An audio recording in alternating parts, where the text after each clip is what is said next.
Enquanto o monstro empurrava e batia pelo lado de fora, os pobres meninos rezavam e empurravam apavorados pelo lado de dentro. Essa é a história. Depois do alvoroço do jantar, tudo se acalmava na casa dos meus avós, lá no Maranhão. No centro da casa havia um jardim lindo, e ali sentávamos para contar histórias e ouvir os acontecimentos do dia. Risadas e gargalhadas não faltavam. Tempos simplesmente inesquecíveis. As conversas mais sérias eram tratadas ao redor da poltrona do meu avô, que também adorava contar histórias e causos do passado, até o sono chegar. Uma certa noite, chegada a hora de dormir, o meu irmão tomou bênçãos mais velhos e, acompanhado de 2 tios, foi deitar em um único quarto da casa que possuía uma porta que dava para a calçada e para a rua. 3 moleques de praticamente a mesma idade.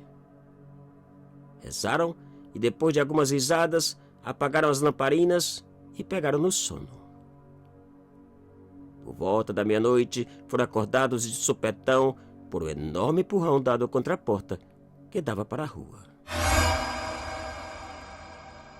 Que susto!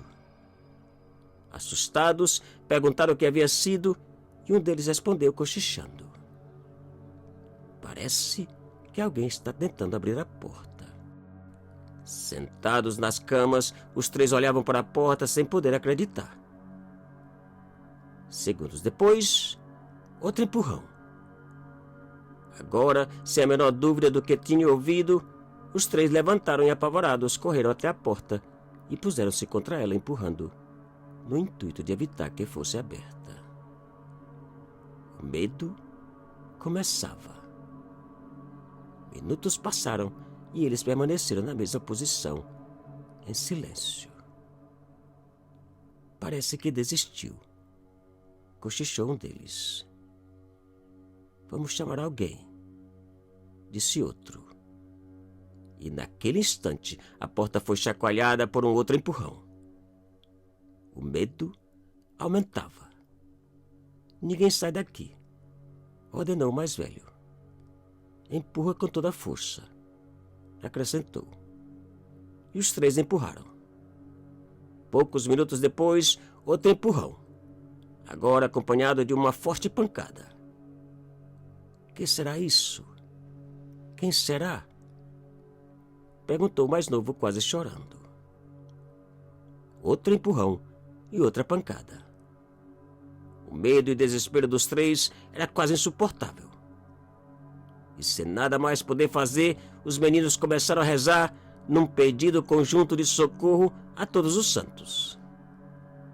Mas os santos não pareciam ajudar. Não pareciam ouvir. Pois enquanto rezavam, o monstro, sabe lá o quê, arrochava ainda mais o ataque, chacoalhando e batendo cada vez mais forte contra a velha porta. Os 3 meninos continuaram empurrando e se espremendo com toda a força possível. As horas passaram e a situação continuou igual. O monstro batendo e eles empurrando. Cada vez que o monstro batia, os meninos empurravam com mais força ainda. E pouco a pouco o cansaço foi tomando conta e as forças diminuindo com o passar dos minutos. A vontade de abandonar a porta e buscar por ajuda e socorro era imensa. Porém, o medo e o pavor de que o monstro entrasse e atacasse a família era ainda maior. Gritar? Nem pensar. E se o monstro ficasse mais nervoso e rebentasse a porta de uma vez? O melhor era continuar empurrando, ou pelo menos encostados na velha porta. E assim passaram horas lutando contra aquilo que não cansava de empurrar e bater.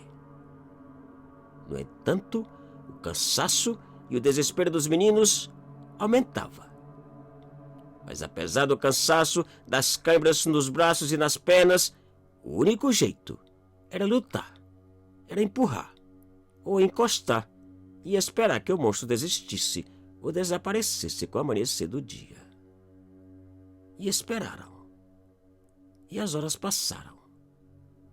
E para a alegria dos três, o dia finalmente amanheceu. Mas o maldito monstro parecia não importar com a claridade, pois continuava empurrando e batendo. Por volta das 5 da manhã, quando o dia começava a clarear, meu irmão abandonou seu posto e saiu correndo até a porta principal da casa. E nas pontas dos pés, e com o maior cuidado possível, ele saiu e caminhou até a esquina da casa, de onde podia ver a porta do quarto e certamente o maldito monstro. E pouco a pouco ele foi apontando a cabeça na esquina e olhando medrosamente naquela direção. E tremendo como uma vara verde, ele viu. Meu irmão não podia acreditar. Seu coração quase parou ao descobrir a causa de tanto medo, de tanto terror e de tanto desespero. O maldito enorme monstro se encontrava parado frente à porta, empurrando com o corpo e batendo com o rabo, sem cansar e sem parar.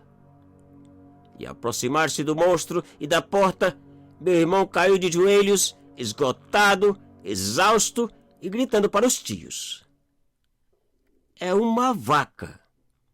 Uma bendita vaca!